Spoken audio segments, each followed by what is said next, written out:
Hello, Shobhaji. Good evening. Good evening. Good evening, sir. Good evening. Okay.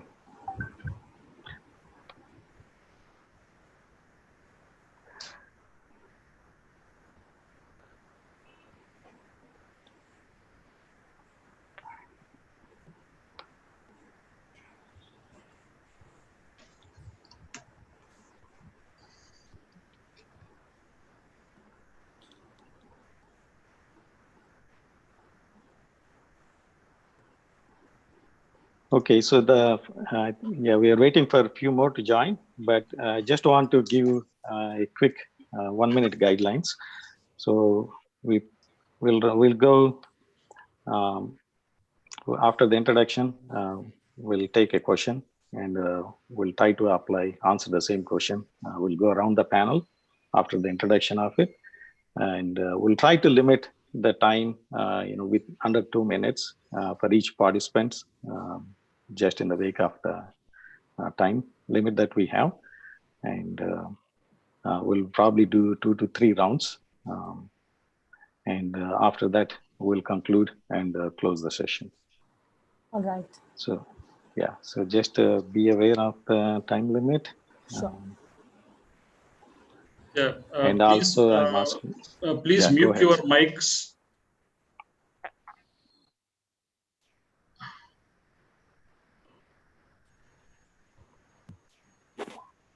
It's okay.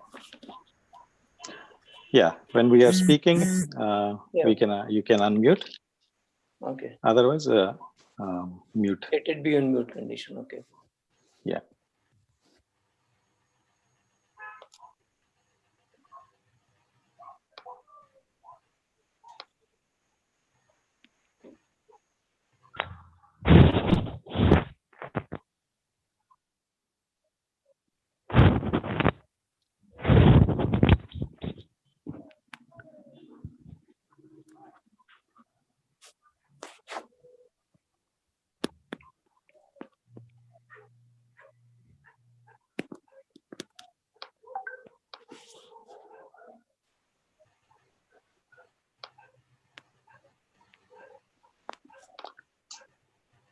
Okay, Jyotiji is online. Hello, Jyotiji. Good evening. Yeah, you're on mute right now, but when you're speaking, you can unmute yourself. Yes, good evening. Good evening. Yugandhar Gar, I think your video is frozen. Yeah, I will rejoin. I will rejoin. Yes. You can start now, I think. Sir, am I audible, visible? Yes, we can see you. If you click on gallery view, you can see all other participants, all other panelists. Okay, just a second.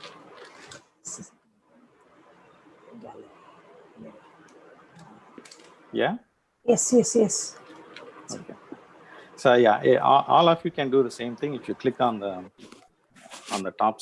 top gallery view, you can see all the panel that have turned on the video, so we know who is speaking.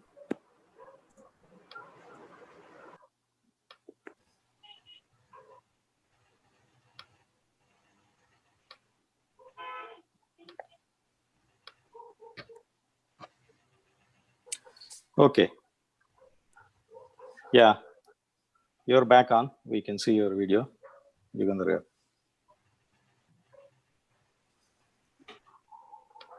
So we still have a couple more participants. Rajneesh. No, let us not wait. I think Rajneesh is the only one. So should we go ahead and start? Yeah, we'll go ahead. He will join. Okay. He's the only one. Okay.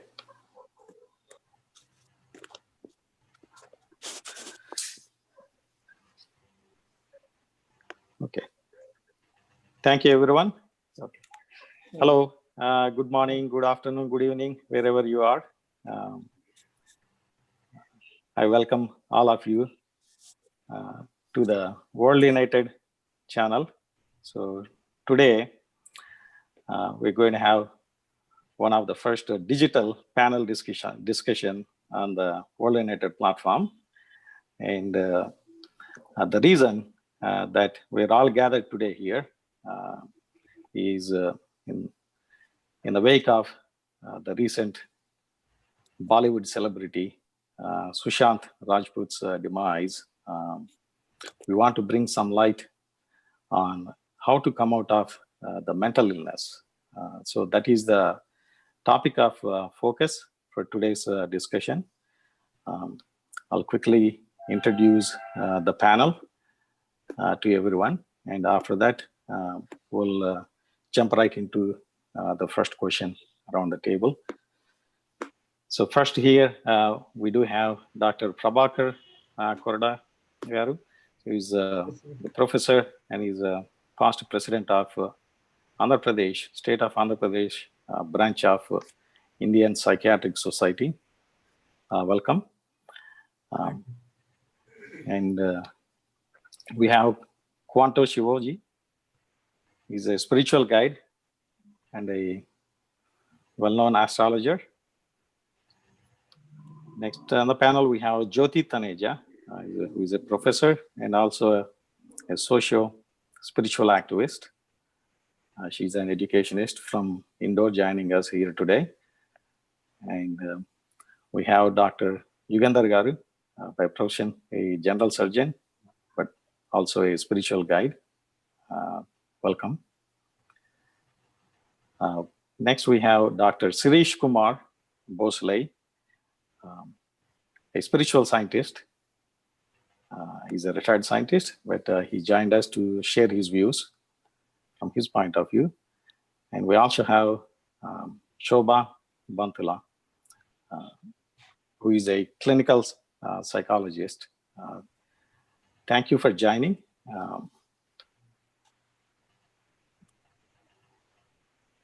Okay, so I also see Dr. Rajanish, which we call him, but his name is also Dr. Yugandhar Reddy, a well-known neurologist joining us from Andhra Pradesh, Nellore, Andhra Pradesh. Welcome. Okay, so we'll jump right into it.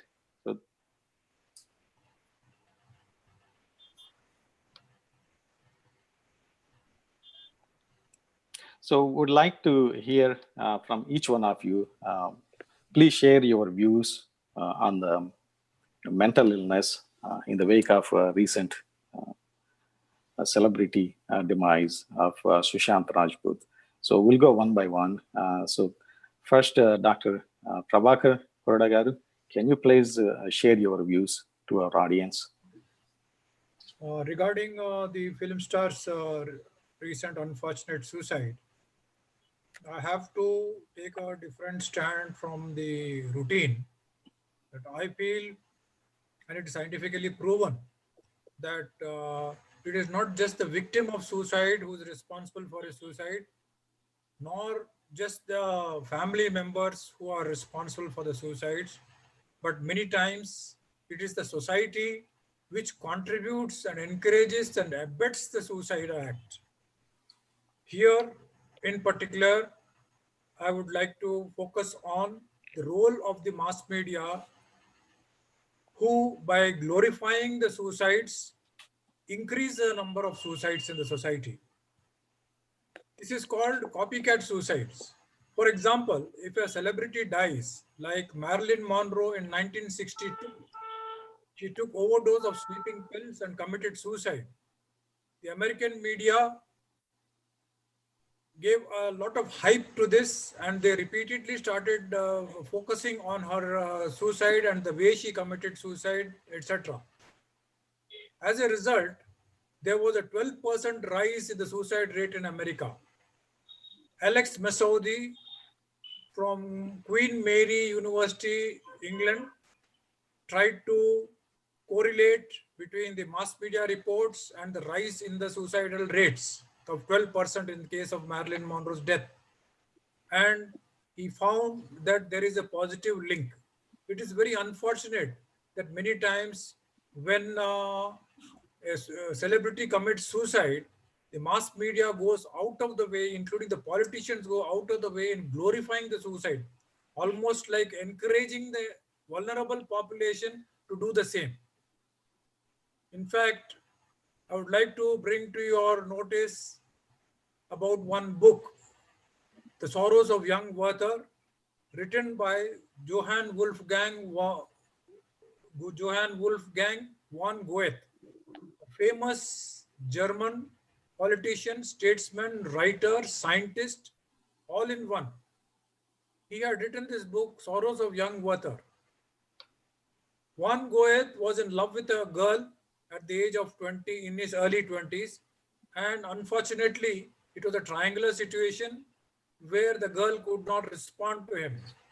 So, but he was too young and was too emotionally involved that he could not contain his emotions, and he wrote a book, The Sorrows of Young Werther, in which the protagonist, that's Werther, the hero of the book, commits suicide in the end.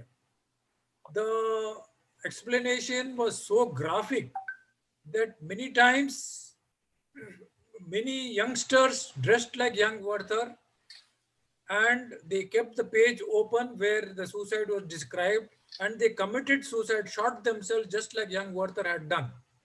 So much so that many countries in Europe were very much concerned, and they banned the book.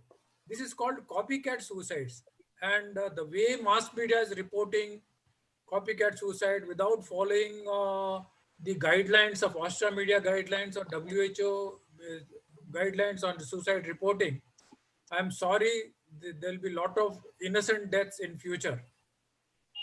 Thank you. Thank you for that view, Dr. Prabhakar Garu. Thank you so much. So next, we'd like to hear from you, Dr. Rajneesh Garu, also known as Yugandhar Reddy Garu. Can you please share, unmute yourself and share your views on the same?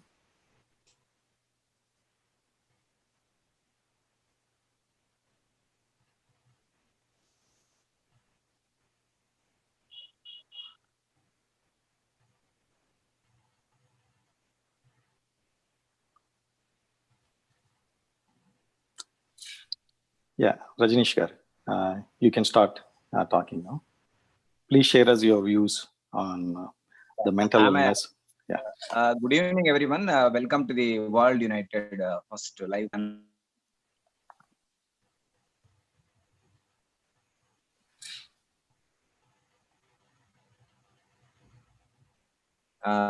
Welcome to the World United first panel discussion. Congratulations. Am I audible to you, sir? Yes.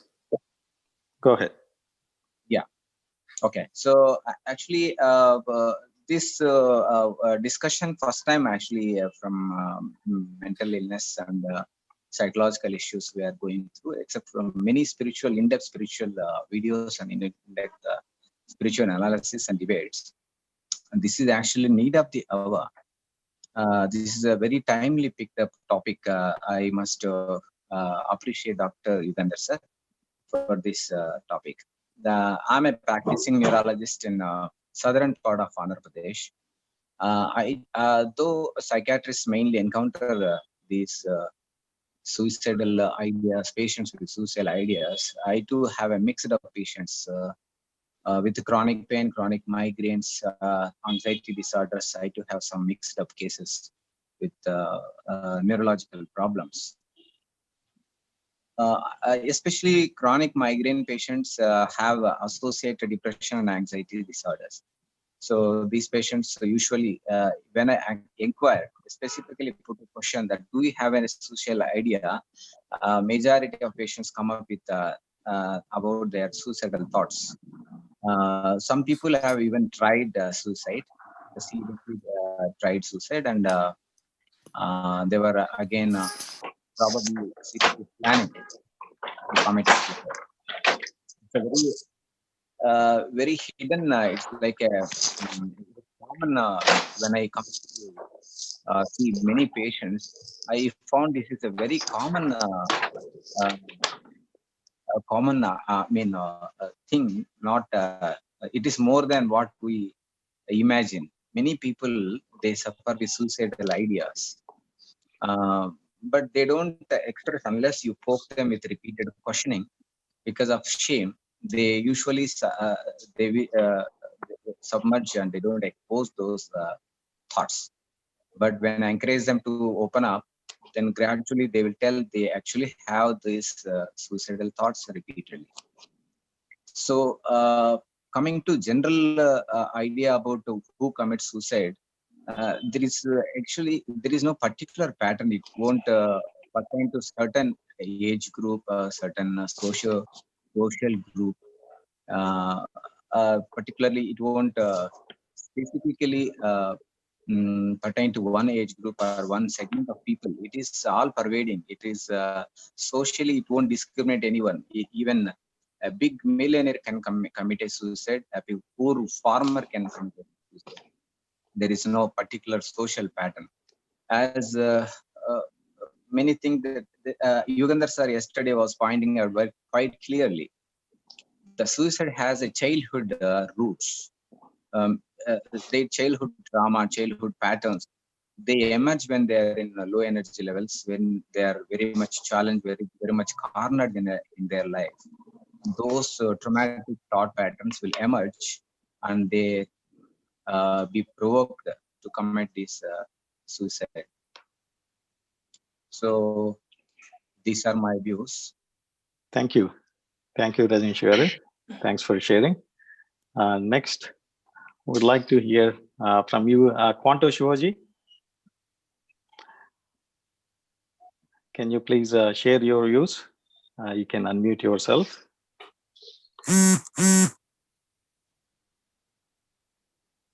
Yes, hello everyone, and delighted to be here.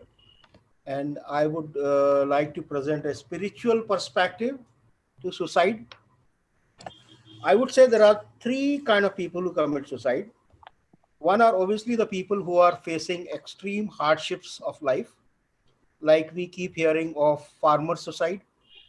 Second kind of people are who are very materially dependent and they look at the world as physical and do not have a spiritual understanding.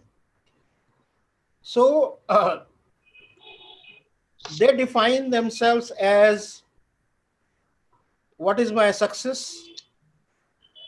What do I have? How much money do I have?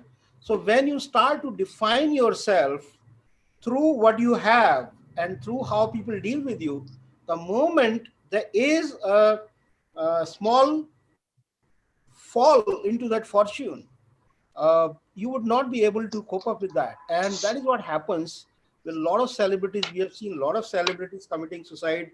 In US, there was a time when there was a spate of suicides among fashion designers, models, and they are the one who were living the complete party life, and they were the one who portrayed that we are having just too much fun and there is so much glamour. But what happens in that glamour? Life becomes meaningless. You are dependent upon something for your joy. You have not discovered the joy within. So spiritually speaking, uh, when your aura gets compressed inside your body, you are depressed.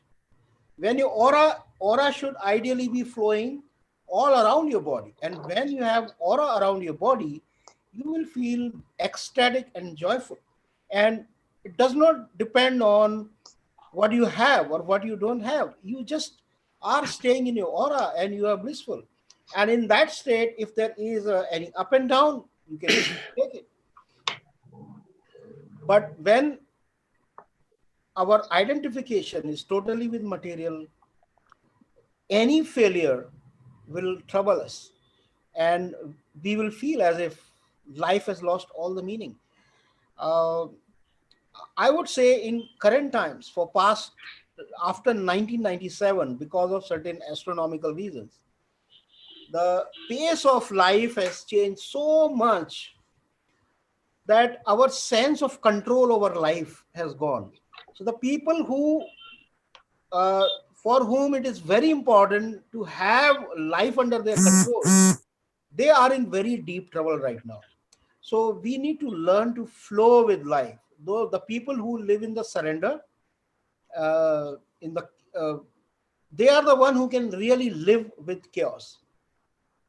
So I will just complete with because I said there are three categories of people. Third category of people is people who have seen lot of success and everything, but then they would say, oh, what is the meaning of life? I have seen everything, yet I don't find anything meaningful. So what is the point of living? So they commit suicide.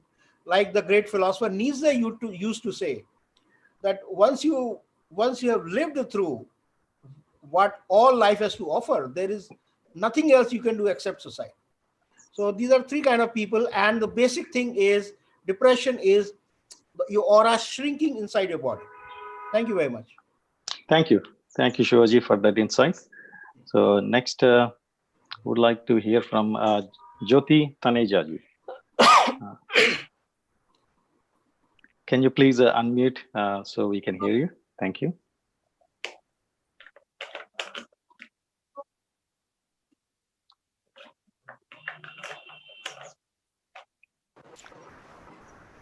Am I audible? Yes, go ahead, please. Okay. My humble pranam to my dear Baba, to all the enlightened masters, Master Shiva, Dr. Yugandhar, and the other learned panelists. I'll just name them: Dr. Prabhakar, Dr. Yugandhar Reddy, Dr. Bhosle, Dr. Shobha Madam, and all the participants present here. You know, in fact, I'm just nothing, to be honest here. And I'm extremely grateful to Dr. Yugandhar, who has given me this opportunity to speak something about the mental illness and the suicides and the depression, the sadness which is prevailing in this, prevalent times. What, according to me, is, since I'm a teacher, and it's almost 29 years that I've been teaching, and I have observed students very closely. I've observed even teachers very closely, the parents, and even the other peons and other class 3 and 4 employees. Basically, the problem is, as what just Master Shiva said, that we are related and connected more to the material world and less to our own self. We say we are religious. Okay, no harm. Even if one is religious, one should be, I think, connected to God then. And if you're connected to God, you feel that God is your creator. This is what you say.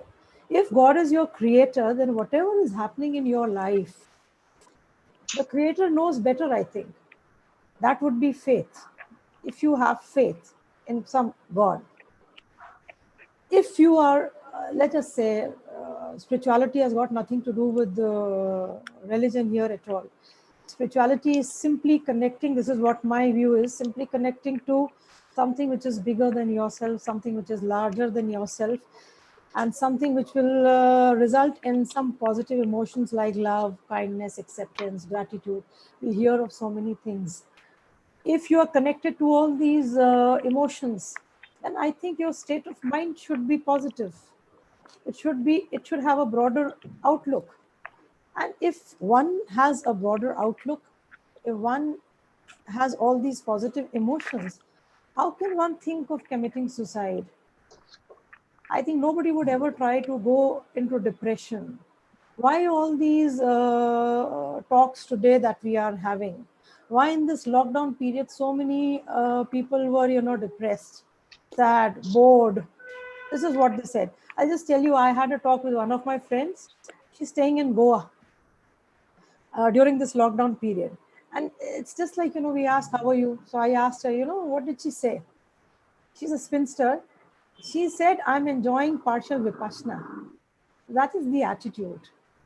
It is partial vipassana. If you are isolated, if you are kept away from the world, are you not in a way being kept in a meditative retreat where you are all by yourself, where you have got time to think about yourself, observe your emotions, and observe whatever is happening around you? Otherwise, in this chaotic world, and when we are busy with our jobs, we hardly get time to sit still. And Thank you. a mind which is confused, a mind which is not still, cannot have positive emotions, cannot be loving, cannot be kind, it cannot be even responsible. Because if you're responsible, definitely you will respond to your own self very well. and you will keep yourself in the best of emotions that you can have, whatever may be happening around. So as Dr. Yugandhar has also been saying, stay in the present. That was the best outlook during this time. Focus. Thank you. Be present and do your best. I think that is what spirituality is about. So just stay connected to yourself. Thank you. Thank you. Thanks for the message, Jyoti ji. Next on the line, we have none other than Dr. Yugandhar, sir, the man behind this platform creation. So can you please share your views? Yeah. So, good evening, everyone. I'm very happy to see many panelists and other participants joining together for the great occasion of sharing our views on mental illness.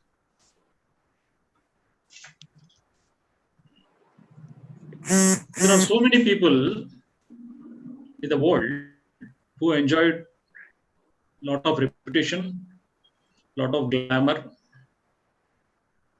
a great level of social status, financial abundance, and rich in every which way.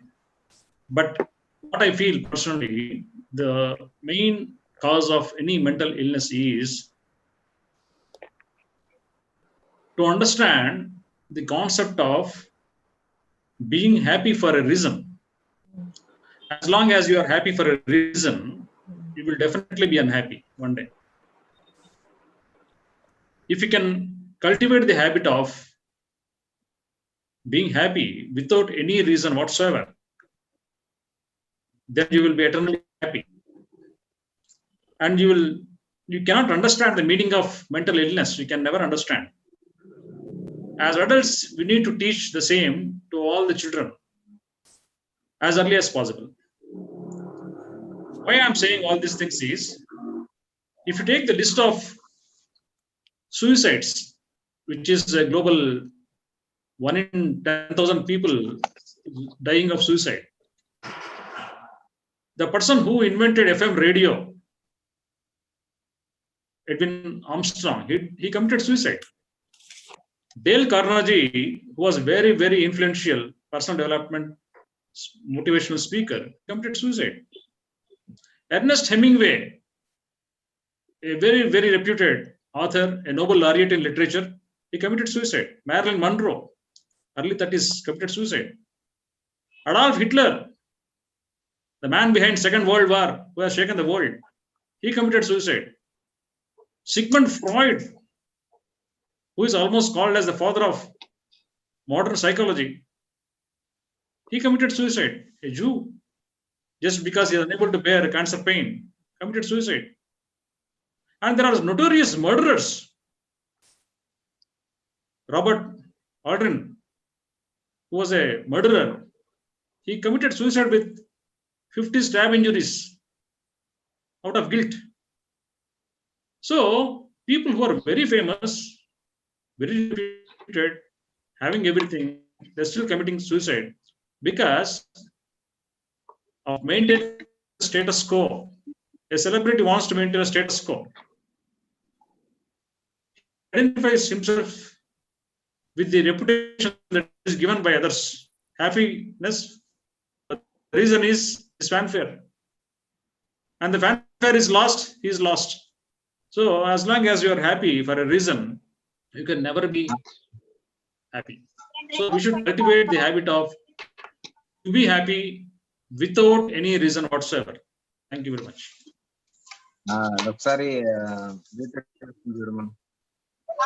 Thank you. Thank you, sir. Thanks for the views. Next, we would like to hear from you, Dr. Shirish ji. Yeah, let me unmute. Sure. We can hear.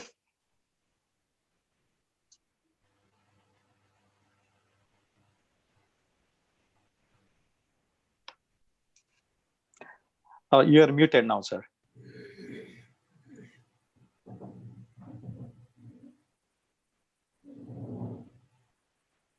Please unmute. Okay. Yeah. Now you're good. It's okay now, okay, audible. So actually, I'm going to share my story rather, which is a 42 years old story when I was 25 years old rather. Thing is that now basically I am from a rural university, a merit scholar, rank holder, and whatnot. And then fortunately, I mean, from a conservative family, and then managed to get admission in IIT, where the total cultural shock was there because the IIT is a place having students from a different background, and the medium of communication was English. All the time, actually, I was very nervous and hardly interacted with any of my friends. That was my difficulty. But for registration of our PhD, we had to undergo a course, rather a difficult course. And one of the subject we had some foreign language. So German I had selected, and all the classmates were very fluent in German and all. But somehow I managed to complete that registration and came out with the flying colors. And that was the only hurdle when I found this is my nervousness started rather. I have a tough time ahead. And then my PhD work started, and then somehow it was like finding a needle in the dark, and I didn't see any ray of light on the other side of the tunnel. I was totally frustrated rather, means I was nervous, frustrated, and then actually I didn't mix with any one of my friends, and there was hardly any participation in any of the events in hostel, and people could see the symptoms were visible, and they thought, because in IITs there were many suicidal cases, and everybody thought that I'm getting nervous, I'm getting depressed, and the symptoms are visible, then let us keep a watch on this guy. So then my case was somehow, it was getting aggravated day by day. So one of my friends took me to my parents' place. Rather, he escorted and put me with my parents and told them, this is what has happened with this, your son. And okay, then my parents decided to go for a professional advice. And then the doctor discussed with me separately in confidence. And then later on, he suggested, recommended some beta blockers, some tranquilizers, sedatives. And I was very weak. My muscles were very weak. So some dynamol injections were also administered at regular intervals. And there was no progress even after 8-10 days. My parents were worried that this guy is losing confidence. Even for going to washroom also, he wants one of us to be there waiting outside. So what is wrong with this?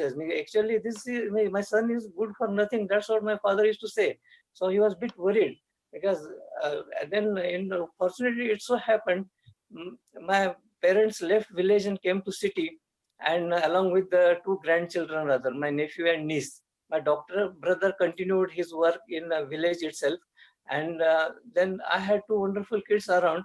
So I was in association of these small kids. I used to repair their toys, and then I used to play with them, and then I used to listen to their stories. And then we assembled one telescope. Then we started going for bird watching, and slowly I gained confidence rather. And then I thought that I should stop my dependency on the medicines, because I'm very comfortable with the small kids, and then I should continue.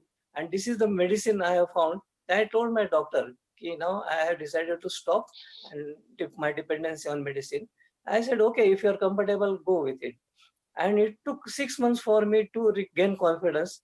And meantime, it so happened when my IIT professor, he came to know about the problems which I faced, and I discontinued my education. But he submitted some reports to the government, and work which I undertook rather was appreciated by the government, and a lot of funds were granted rather. And then he said, okay, if better you join and lead a team of 4 scientists and complete the task which we have undertaken.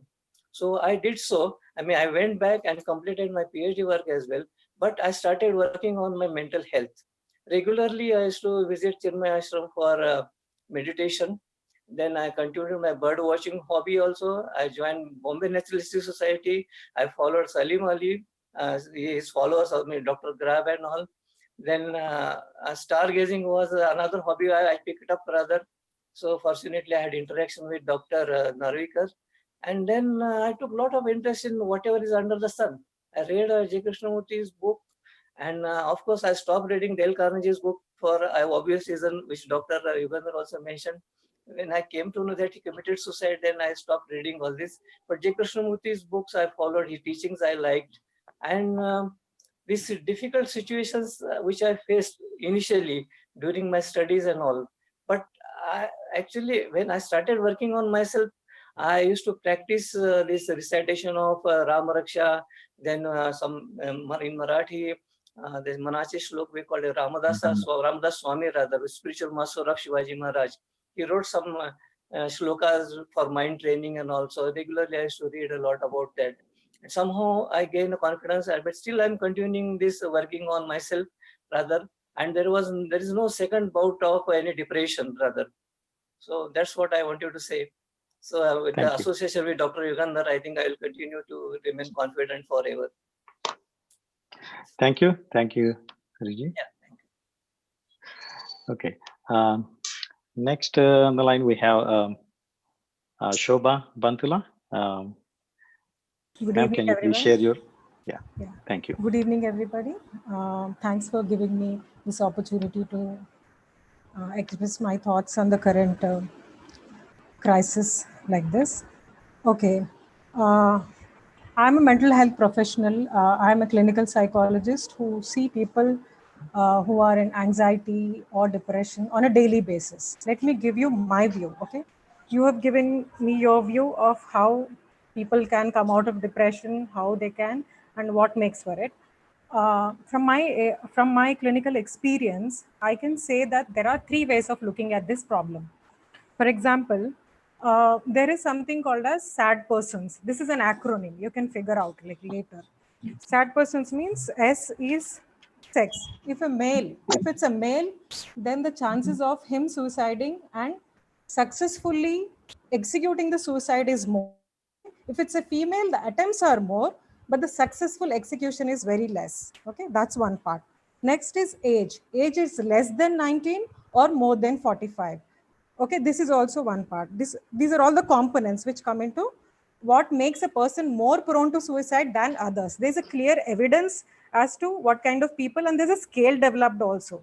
It's easy. Anybody can do it. All doctors can do it. When you see anybody, it's a clear indication that this person is more at risk of suiciding than others. Okay. Next is previous attempts. You can see cut marks here. You can see some burn marks. It's a clear indication. You will see this with the people who, especially women do this. They have cuts. Especially these women could be diagnosed of emotionally unstable personality disorder, or it is otherwise called as borderline personality disorder. This is one thing.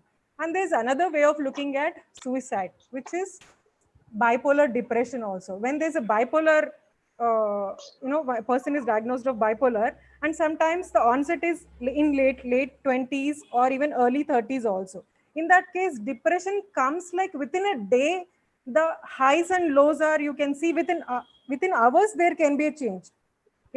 Impromptu. Suddenly this depression, you could have seen this movie called Thru. Okay, wherein Dhanush was diagnosed of bipolar disorder. A simple visit to a psychiatrist, inpatient admission, and giving him medicines would have worked. This is a psychotic episode wherein they are hearing voices that please go kill yourself. Then the pressure for them to kill themselves is more, which is organic, and it has to be treated only with medicines. Now, coming to the attempts that are made by others, like in the case of Sushant, we see that clearly there were indications from 6 months on. For example, he had tweeted, okay, we had recent tweet coming in from, I think, January 50, 10 days ago. We have clearly seen the tweets. And he was single also.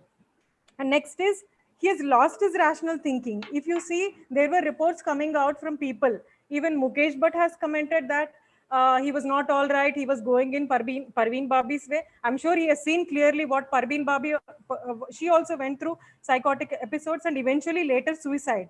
She became suicidal.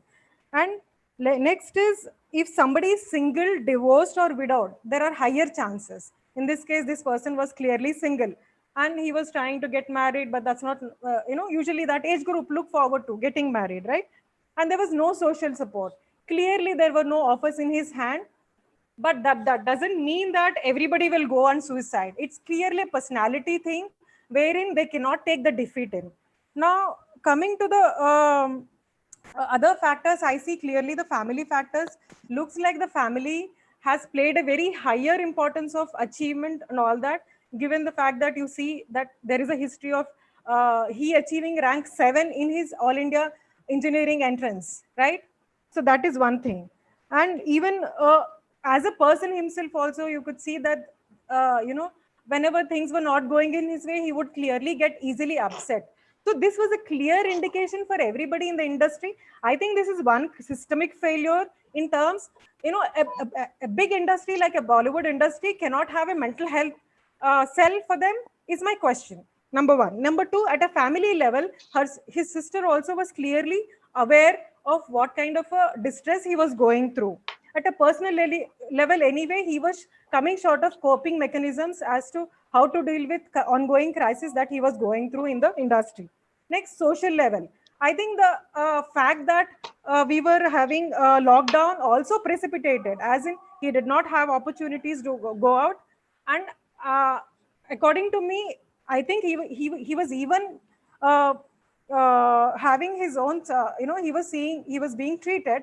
I'm sure in India, all the psychiatrists know that only by giving medication, it cannot be solved, especially when people are in low mood, especially when Shobhaji? people have, yeah. Yeah. Yeah. I know that So- we are going to cover other aspects also in the next rounds, the treatment modalities and the root causes. So I Yeah. just wanted to get a brief overview in the first Sure. round. And then, yeah. Yeah. So here, multiple factors played a role, family-wise, personality factors also played a role, social and systemic factors also played a role in why a person suicided, why not others. Okay. This is my view on this particular case. Thank you. Thank you so much. I think next we have Dr. Manohar. So can you please unmute and share your brief views on this?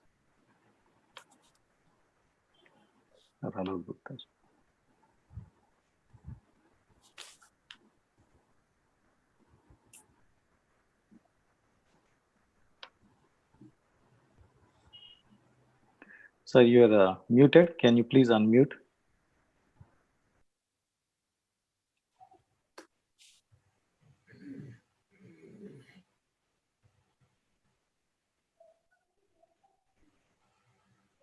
Dr. Manohar, please unmute yourself, please. Yes. Yes, sir. Hello. Yeah, you can start. Yes. Yeah, can I'm you Dr. please Manohar briefly Pawar. share? Yeah. Yes, I'm Dr. Manohar Pawar. I'm a psychiatrist from Pune. Hello. Yes, Hello. sir. You're audible. Yeah, please continue. I'm interested in, spiritual aspects of the suicide, but we are discussing general suicidal problems and other things.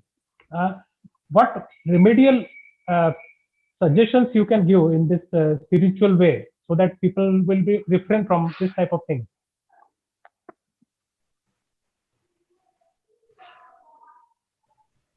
Hello. Yes, sir.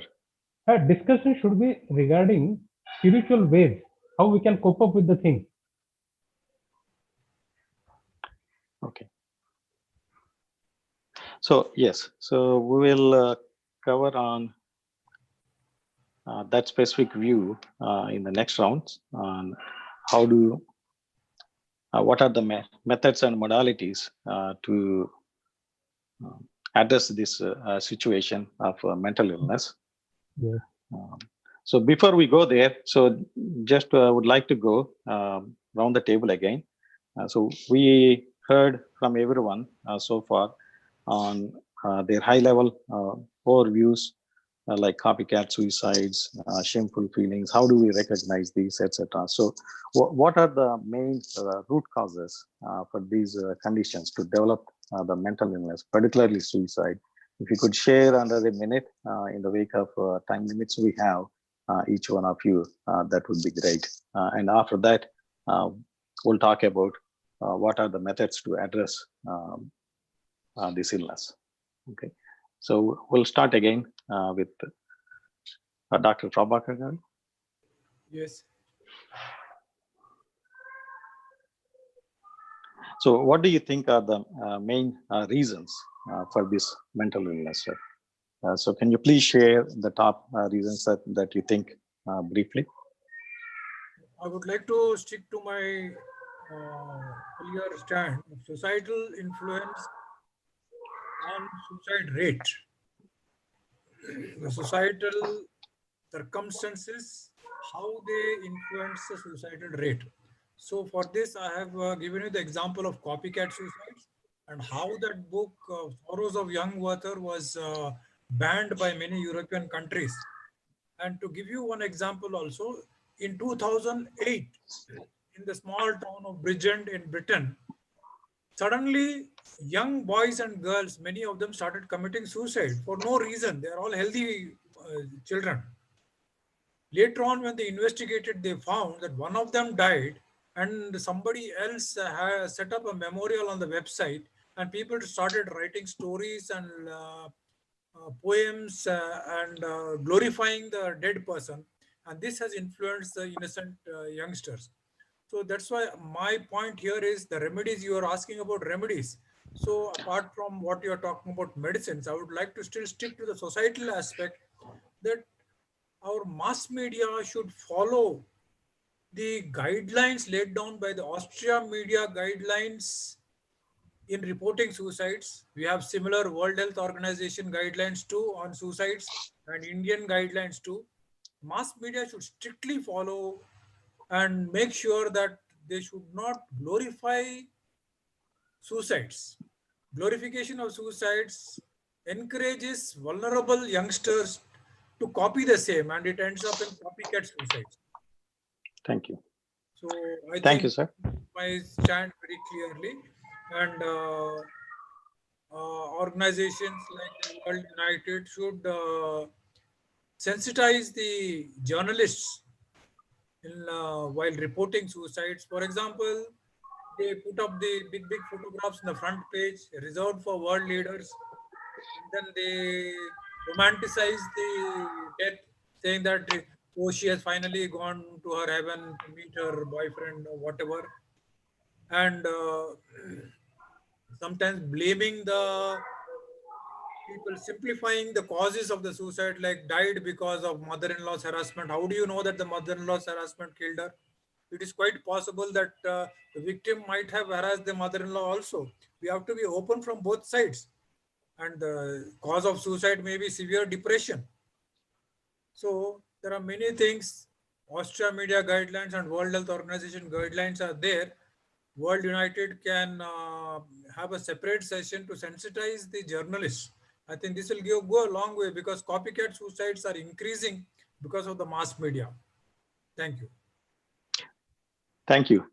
Thank you for the input and the suggestions for future sessions as well. But okay.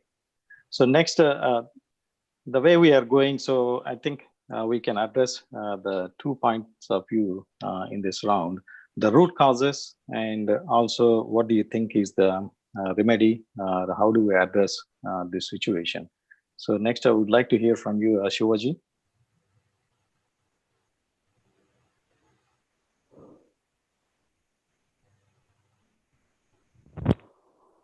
Yes. So I would like to mention 2 points here, and one of them is going to be very controversial and very taboo.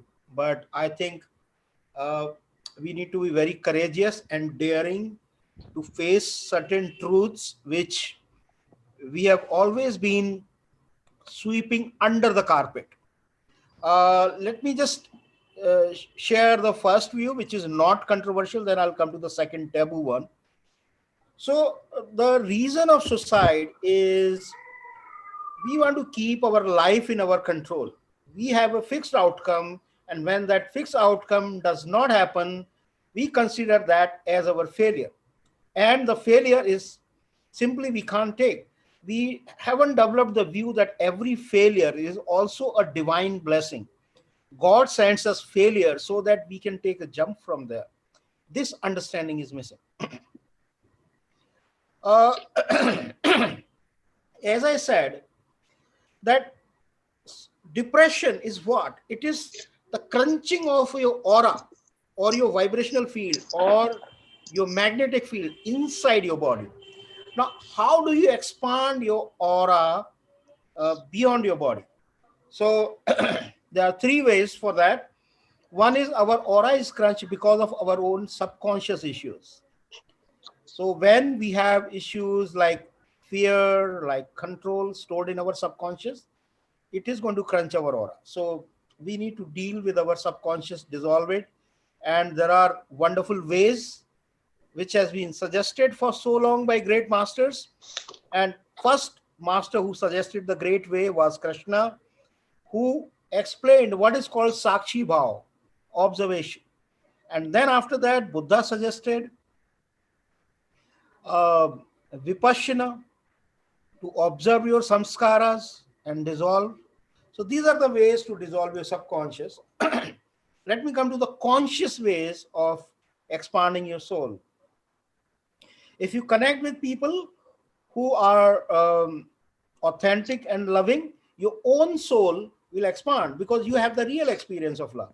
But when you are connected with people around you who are manipulative, who are trying to, take benefit of you, or you are trying to take benefit of them, when we have these transactional manipulative relationship, when the love is gone, uh, uh, our aura will crunch.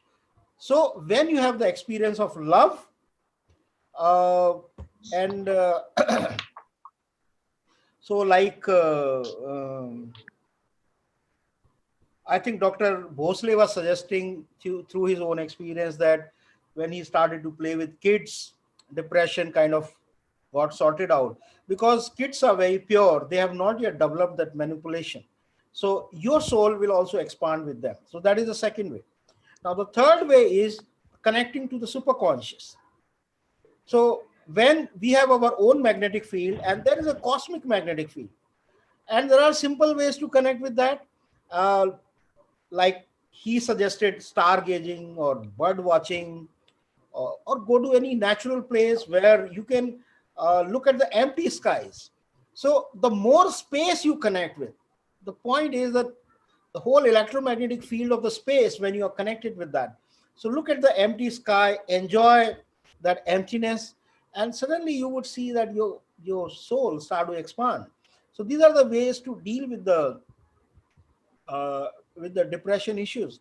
But now I'll come to a very, very taboo topic, and I have to say this. Um, I know there will be a lot of people who may say, "What am I talking about?" But one of the problem with the science is when something is so apparent, just because it cannot be defined by science yet, so we deny it. And I'm talking about the ghost. In past 20 years, the vibrations of the world has grown so much that the divine, the Davic as well as Asuric, both the forces are there with full flow in the world. And it has made connecting with the devas, the gods and goddesses, very easy. But at the same time, it has also made us very vulnerable to the Asuric entities which are flowing around, including ghosts. And there is, if you do research, there is a huge amount of onslaught of black magic that is happening. And I consider that is the greatest epidemic today. And when people have strong subconscious, these forces can capture your subconscious and they can prompt you into things like suicide. And I would say that the ghost is the best explanation for the split personalities or bipolar disorders.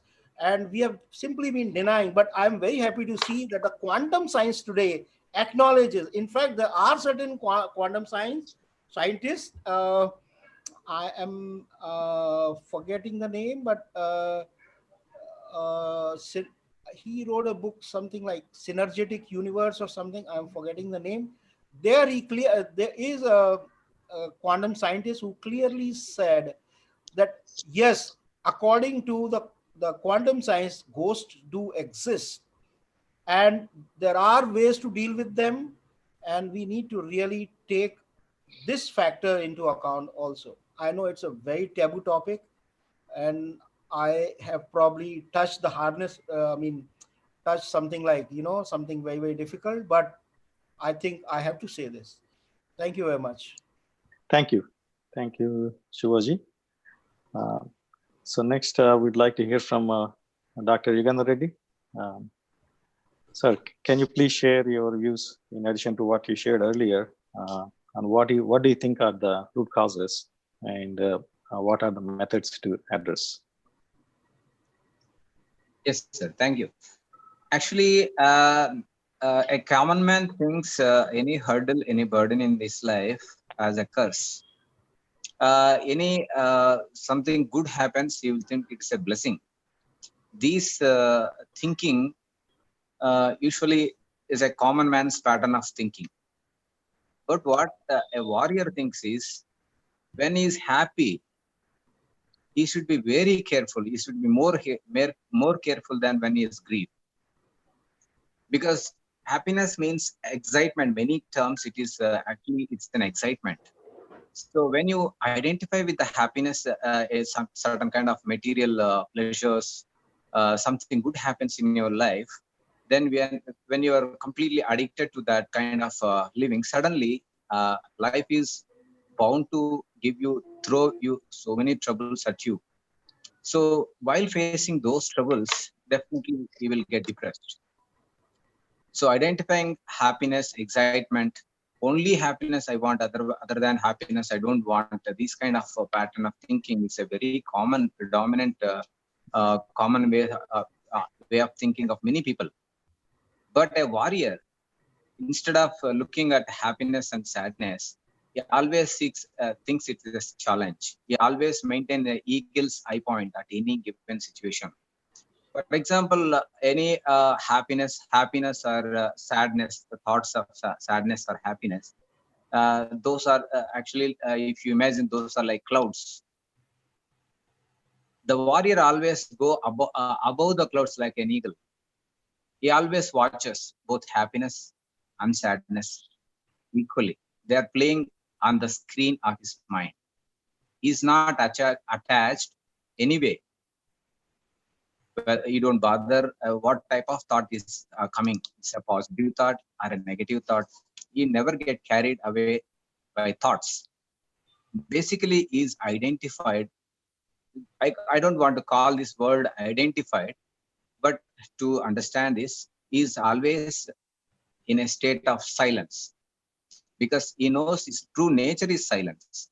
So in the state of silence, no positive thought or a negative thought would affect him. So that is a warrior's way. He always looks everything with a non-judgmental way. So, for example, if you face a very difficult situation, you walk like a warrior. Let us see what happens. This kind of attitude should be developed by everyone, because most of the people, they live in an unconscious life. They mechanically they live. If something good happens, they are happy. If something bad happens, they are worried. So this type of mechanicalness, sometimes that bad thing happens in such an extent, such an intensity, they will reach an escape velocity and they lose their physical form, that is called as suicide. They revolve in an outer orbital. Suddenly, if some thirst comes, they will develop a escape velocity, they lose their life. Interestingly, there is another word I want to, another form of suicide. We can't call it as suicide. I want to ask Dr. Yugandhar sir. There is called as samadhi, jiva samadhi. This is physically, in physical world, if you look at them, they are actually voluntarily they enter into a samadhi and close themselves. That is a jiva samadhi. Like it's like it's a royal walk off from this physical world. They have done enough thing. Their journey is over. They say goodbye to this world, and happily, it's like a celebration. Everybody will come and they will chant mantras. They do pujas. So many, like a festival they do, and they sit in a samadhi. They close themselves. So many yogis have in our experience we have seen. So the greatest way of probably one of the greatest way of living this physical world, that is completely different thing. We cannot compare these things. Actually, I want to listen. What is the difference between this Jiva Samadhi and suicide from Dr. Yugandhar sir? Okay. I think he just stepped out, so we'll get him If I may permitted, I would to like answer to this. answer this question. If the chair Okay, permits, I think he's back. answer to this question. Yeah. See, So, Jiva Samadhi and suicide are two different things.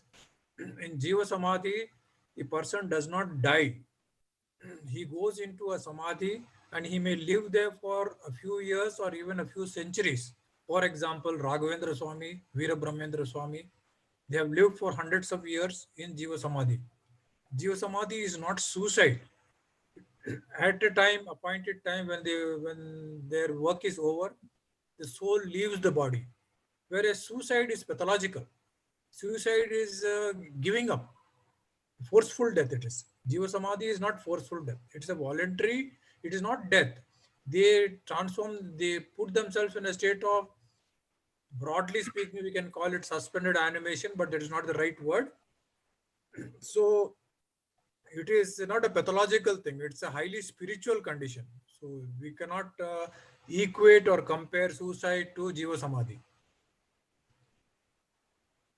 okay. Thank you. Thank you. Yugandhar Reddy garu, I think, yeah, Dr. Yugandhar have joined. So can you please rephrase your question? Yeah, can you please rephrase? Actually, there is no such thing as comparing suicide with Jiva Samadhi. They are entirely different. I know that. Actually, physical world, if you look at so many organizations now, some rational people nowadays, they are condemning this Jiva Samadhi because if you look at the friend of Sadhguru, Jaigi Vasudev Sadhguru, his name, he lives in Karnataka. He wanted to go for Jiva Samadhi. Some organizations, these rational organizations, actually put a case on court, and it's something like suicide. No, this is something out of context, but I just want to know if they are completely different together. This like it's a voluntary, it's a divine thing they are committing. They are beyond death. They know they are beyond death. They can control death. They are just royal walk-ins. They just come and they just go. This suicide is completely, as you said, Dr. Boshle, doctor was saying, it's giving up. Yeah. It's just giving up. It's hands up. So many friends. One of my friends. I think you are muted. Yeah. Actually, one of my colleague is a doctor. He asked me. He's into spiritual path. Recently, he put a question to me. Saying that I have made bad choices in my world and in my life, and I am facing a lot of problems because of bad choices. They are beyond repair. So, what if I commit a suicide and start all new again? I actually reminded him about Swami Parahamsa Yogananda's quote: "If you die like an idiot, you will born again as an idiot, because death has no significance on your evolution. Death is just a transformation, one body to another. Your thought patterns, your stage of evolution will not change. You will again born like an idiot. So never give up. So this journey has to go. You have to evolve. There is no other way other than to evolve." That is a suggestion I given from him. Thank you. Okay. Next, we'd like to hear from Jyoti ji. Briefly, yeah. So if you could combine from your point of view the root causes and how we should address, and so this will use it at the last round of. See, I've been teaching discussion. students, as I told you, since last 29 years. And just in last 5 to 6 years, I have seen 3 students, And this is one big reason that students were committing suicide. So we have got psychological this counseling centers in every school and college these days. One boy, he was in his second year, hardly 19 years of age.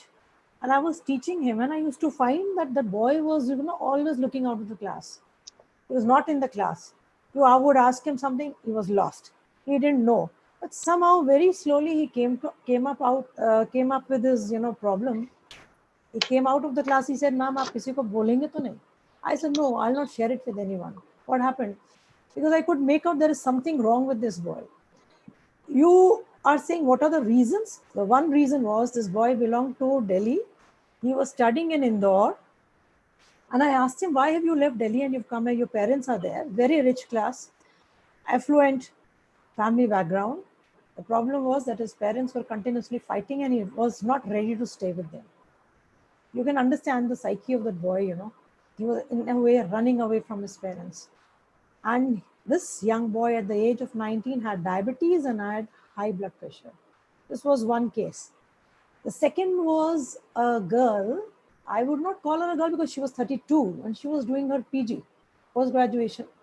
I was teaching her in final year, and her in-laws used to beat her up, and so she left them and she was living with her parents here. She would behave in a very weird kind of a manner. If she saw a boy and a girl talking, she would come and shout at them, Now, this is another psychological problem. You can understand it is all because of the disturbances that they've been facing in their life. Now, and they're not able to cope up with them. Madam Shobha would agree because she's a counselor and she would understand how the psyche is basically developed. My suggestion was then to my college, and this is how yoga came to our college. I said that we should have a counseling center is fine, but then we should also have a diploma in yoga or something like MA in yoga. And when Dr. Yugandhar came to our place, I remember, I don't know whether he remembers, that was the year when MA in yoga was introduced in our college. That was in 2013-14, the first batch. And since then, so many students have started enrolling for you. It started with 60 seats and now it is 180 seats. This boy, what I'm talking about, who was in second year of his commerce, UG commerce, who had come from Delhi. I told him first, go to the counseling cell and please discuss your problem. He said, "Nahi, ma'am, mujhe aapse samajhna hai." So whatever I could do, I used to tell him, do this, do that. Asked him to join Art of Living, go for a happiness course. Because when you are in such a community, like just Master Shivo said, if you are in a community with spiritual friends around, you can get lot of support and help from such friends, which your classmates may not understand. And this is how, and then later on he did his PG in yoga. Why in yoga you would become, with those asanas, they say that you become flexible physically. And of course, we know the in-depth of so many things that we are not going to discuss here. Because I'm just talking about students right now. For such people who are not into spirituality, we can just ask them to, live happily and call their parents and tell them it is the foundation that you have to lay when they are small, when they are with you in the school. When that foundation is strong, he will definitely become a good human being. So much depends upon the upbringing. Parents ask them, that there has to be a competition. You have to come first in the class. Naturally, the child would want, as he grows up, the best everywhere. He will not want to lose. He will go into depression. So he should be told that if once you have done something good, now it's the other child's chance, So I think the remedy lies not when you grow up, that is too late. It should be somewhere in the, formative years, somewhere in the school. And that is how even yoga started in the school. Thanks to Modi ji for this. So, and with that, I think the students will come up and slowly, definitely, because in this World United group that we have, 2 of my students are joined in because I was teaching them Jiddu Krishnamurti. And my PG class, when we are teaching philosophy to them, so they really come so close to you that seeking happiness, how is it, ma'am? This was one lecture that we had. On self, how is it, ma'am? And we used to take one lecture for almost 2 weeks, 3 weeks. And this is the age when they can drift towards spirituality. So spirituality is definitely going to help them, but in the later years, but in the formative years, it's the parents' duty that they should, make them strong, flexible, and confident children. confident. Thank you. Yes. Thank you, Jyotiji, for sharing that. Yes. So next, we'd like to hear from Dr. Sirishi. Yes, I take liberty to speak about the principles which I followed. Rather, it may be in line with what earlier speakers have said about. What I want to convey is depression leading to suicide means person doesn't want to face the situation, or wants to run away from the situation. But actually, what I feel that best part of life is learning to live with yourself. That's what I feel. And what Krishna, are you in a position to listen to me? Hello? Hello? Yeah, we can hear you. Yeah, what Krishna has told in Bhagavad Gita, I mean, advice to Arjuna rather, means Arjuna on the battlefield was not ready to fight. He didn't want any bloodshed for the piece of land. So what Krishna advised him, ki matra sparshastu kauntaya sitoshna sukha dukkada agama payino nityastanti stikshastu bharata. This happiness and sorrows will come and go like a season, like your rainy season, summer and winter. They will come and go. But you should be like a Sthita Prajna. So non-judgmental, be silent, and just look at me because everything is under my control. That's what the advice he gave. And probably it appealed to me rather because I don't react to any situation. Sorrows and happiness is one and same for me. And we should learn to live with yourself. That's what I feel. Okay, thank you. Thanks for sharing that. So next, Shobhaji, so we'd like to hear from you. I know you did address this point slightly in your previous sharing, but yeah, please go ahead. Yeah, like I said, there are several factors. I think I have in detail explained about what played a role in abetting a suicide or pushing a person into extreme action like this. However, the solution, I think we need to clearly differentiate between clinically depression. In depression also, we have mild, moderate, severe. Mild and moderate is something wherein close aid, like a good family who is observing their moods, anybody in the family or in the work or a teacher like Jyoti ma'am or a friend like Yugandhar sir, I think would have done a great job. Okay, that is enough, for anybody to bring back and see the sunny side of life. But then there are cases wherein people are not talking, they're not in a position to listen to you, and they're not even engaging in meaningful conversations.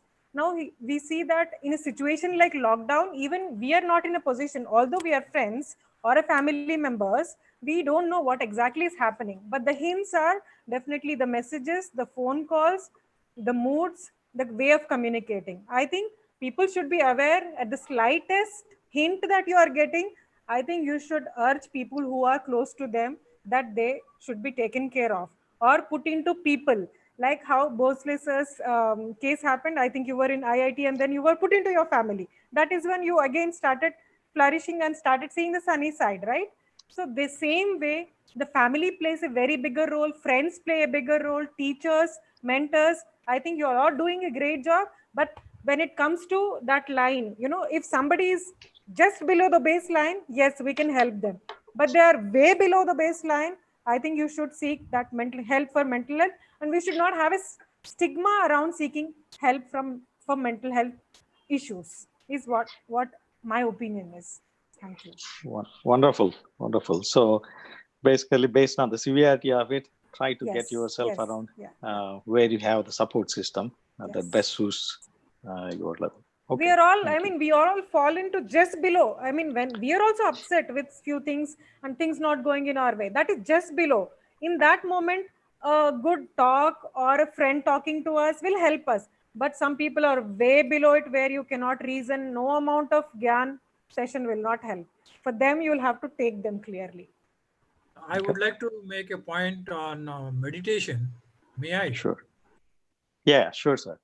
Go ahead. What happens is most of the people do not have the right idea of meditation. They think meditation means just sit and do some mantra. Actually, wrong meditation can be harmful to the individual. Meditation or even pranayama should not be learned through videos or just by listening to some audios.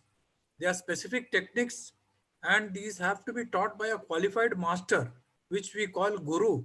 A yoga master should teach you how to do pranayama. Simple thing like the movement of the abdominal wall makes a lot of difference. Either it can benefit you or harm you. Similarly, meditation cannot be learnt by ourselves. A guru has to initiate us, and it should be in the school of thought which is in harmony with your school of thought. It cannot be opposite. So if you do not believe in a system and then you want to practice that particular mantra, later on it will create conflicts. So again, when we talk about meditation, we have to be specific to the clients or patients that you should get initiated by a guru or a school, from a school of thought which suits your value system. So I think this is important. Simply sitting and meditating, some people overdo it. Some people go into kumbhaka, that is stopping their breath, which can be harmful.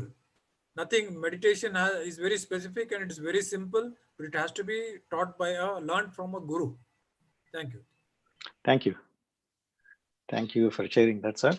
So before we go to Dr. Yugandhar, so Dr. Manohar garu, so last time I know you did express the interest of exploring the spiritual side of this, but would you share us your views on the root causes and yeah.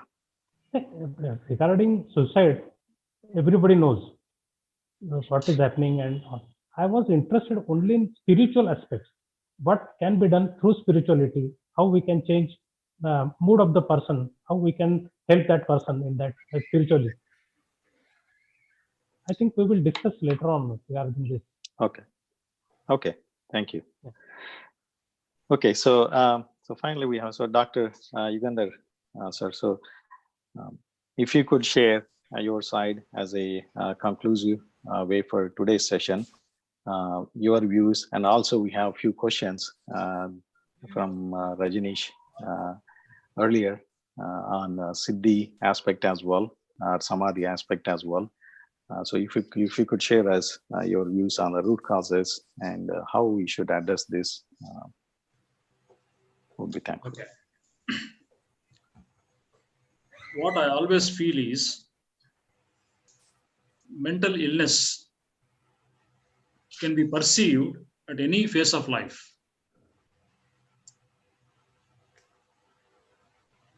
Even a childhood phase, in the form of dyslexia, in the form of so many types of learning disabilities, autism, different names are there. For every set of symptomatology, there is a name. It may occur in even teenage in the form of so many types of mental maladies like loneliness, depression, love affairs, conflicts, internal friction. The medical jargon is endless to address all these problems. Once a person gets married, most of the psychiatric formats will come up to the surface, I think, because there is a time and space when the real clash between the head and heart will show up in a magnanimous way. Maybe during his job, friction with colleagues, his boss, and once children are born, the problems get doubled up. So the mental illnesses whatsoever, in whichever phase of life they appear, deep down, it starts in a very early stage. This is what I personally feel always. Most often, the root cause of any mental illness, trivial or very big, has got roots in childhood. So that is a phase of life when every child should be, someone asked the spiritual side of treating these mental illnesses. My first presentation would be on educating the child during the school phase, first 15 years of life. Very, very important, because in school and at home, we teach them mathematics, we teach them languages and sciences, but never emotional harmony. We never teach them emotional harmony. We don't know what is that, because it is not in the curriculum. It is not in the CBSE system or state syllabus or ICSE. That is the problem with the educational system. The education system has to be reformed in such a way that every child has to be educated holistically in terms of his intellect, in terms of his emotional balance. Both are very, very important. I feel that a room should be there, a space in the school where every child should be made to enter into that room, and all types of insults should be showered upon him. All bad words should be showered upon him, so that he listens to all types of bad words repeatedly and becomes immune. So even if he grows up, oh, all these words I have heard already during my childhood, and he becomes immune. Some types of slaps, sometimes in a very cunning way, all types of insults in a trivial way, a low stimulus, like, small viral load can cause a lot of immunity. Small emotional virus, if it enters in the childhood, it brings with it a very, very powerful immunity, emotional immunity. This is what I personally feel. Because mental illness is most often related to emotions. Because we have a lot of thoughts, academically very sound, everything is okay, but emotionally, once a child enters into their teenage, different types of feelings come. And a lot of clash between head and heart emerge. All these problems come. And if he enters even a glamorous field, to maintain the status of the glamour, reputation, and whatsoever things related to that, and when it is not fulfilled, he commits suicide. He wants to end his life so that he doesn't want to face the reality. So inability to face the reality is basically the root cause of all mental illnesses. So we have to make every child show the face of reality. If a child is really fearful, let him get exposed to what he is fearing most. So he has to write down what he is fearing for. Write down, face them. The teacher has to make the child face them. So that type of education must come into the picture practically, not theoretically, but practically. Every child should have insult room. This is only a proposal or idea I'm doing. Though I'm talking in a funny way, I really mean it. And methods of coming out of these mental illnesses. See, mental illness is basically, as I told, conflict between two seemingly opposite thoughts, conflict between thoughts and feelings, rather. So when opposites are there in the mind, they keep on fighting with each other inside the mind, and the person takes some decision, very bad decision of committing suicide or whatsoever. The solution should start before the problem arises. In the very early childhood, the child should be exposed, as I told, insult room. He must also be exposed to meditation room or silence room. So the other room in the school, every room should be a room of silence. Let us not call meditation or religious room, whatever. Let us call room of silence. Let the child sit silently with the idea of creating inner silence, or every period in the school should start with few minutes of silence, real silence. The teacher must educate, motivate the children to sit for silence for a few minutes. Maybe 2 minutes is enough, more than enough for a child. Maybe for 5 minutes for a class 10 student, or maybe more for plus 2 student. So, but a few minutes before the period starts, every period starts, I think this is the best way of working on the children in a preventive way. Why I'm emphasizing on the children is the roots of every mental illness starts in childhood. Though it may not appear, it may not be perceivable, the childhood stage, but roots always lie in the childhood stage. So before the disaster strikes, let us prepare the child in a very, very positive way. So even if when mental illness strike, we must, the most important principle for any healer, counselor, psychiatrist, doctor, neighbor, friend, father, parent, whoever it is, the first thing we have to make him realize that all these are passing clouds. As long as we make him realize that these are all passing clouds, I think he will definitely come out. A commune system, a strong commune, a social commune is very much required to clear the clutter of these afflicted people. So a strong, for example, we already created some small commune here in the form of the World United. When person comes into this commune, definitely, yes, we always talk of only positive things, don't talk about any negative things. And definitely, howsoever negative a person is, will definitely just much more improved. His emotional health will be definitely much more better. This is my feeling. And as far as the Siddhi or hibernation is concerned, I would like to present you all a case of, there is one organization in Punjab called as Divya Jyoti Jagaran Samiti, something like that. His founder, Ashutosh Maharaj, vacated his body officially a few years back, maybe I think 3 or 4 years back or a little more.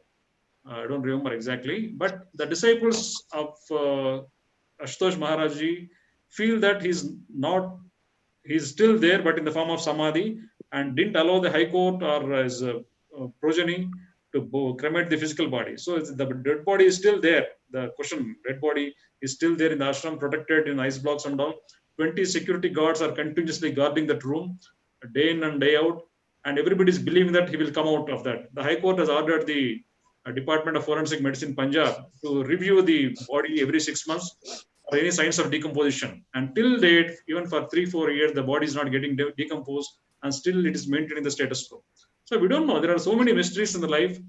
When there are some other state or so-called estivation or so-called hibernation states are present, because there are so many animals also. For example, polar bear, he sits in the caves for almost 6 months without food and water. So when animals are able to survive for 6 months without food and water, there are so many invertebrates who can stay for years together without food and water, without any food. So when it is happening for so many invertebrates and even vertebrates like polar bear, it is possible to some selected people who are into the practice of self-mastery and samadhi of this type. It is always a possibility, but it has to be scientifically much explored and expounded to present itself in a very proper way. Thank you very much. Thank you. Thank you so much. So I just would like to summarize of what all we learned from all of you. So first of all, I would like to say thank you for each and every one of you for sharing your views on the specific social topic that we recently have faced. So we learned so far from all of you the root causes, how do we identify the mental illness like suicidal traits, and what are the root causes? We heard could be social influence, the lack of proper growing up, childhood education, copycat mentalities, etc. And we also heard various views on how do we treat this? How do we cultivate the traits and the characters starting from childhood with the proper support system, proper family system, proper education system, things like having silence rooms in schools, starting from very early childhood, and also having the feeling or friendship with love, loving yourself, or friendship with love.